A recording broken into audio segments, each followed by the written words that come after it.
Assalamu alaikum. Hürmetli de kımbatlı da köremenim benim. Oraza vaqtısında üzülüs alıp kişine demalam dep uzak vaqt sorup жүрдім демалысында.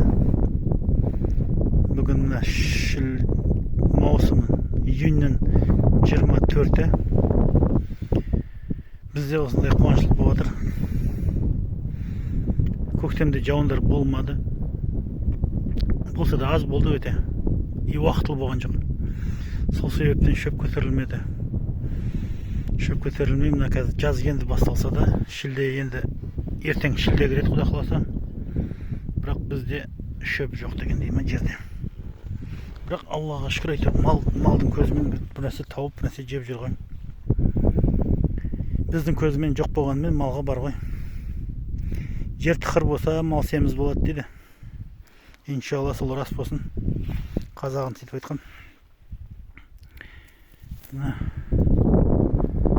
Азан сағат 4-те. 4:30-да шығарамыз. 4-те тұрамыз, бәріне алып. 4:30-да шығарамыз, сағат 10-ға қарай уже 9:30-10-ға суға барады. Содан 3-ке дейін қимылдамай жатады мал деген. О, жайылып кетіп жатыр алыста. Көрініп отыр ма сіздерге?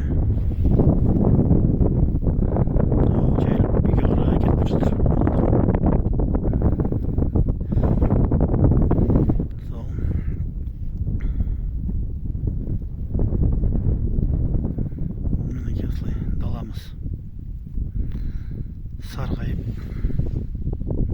Ар жақта көгеріп тұрғандар, оның бәрі адыраспан. Адыраспанды мал жемейді қазір. Тек қана күзде жейді. Құрғағаннан кейін. Мал жүргеніміз жусан. Жусанда өскен жоқ. Байқап тұрсаңыздар. Жусанда көгеріп шыққан жоқ ешқандай.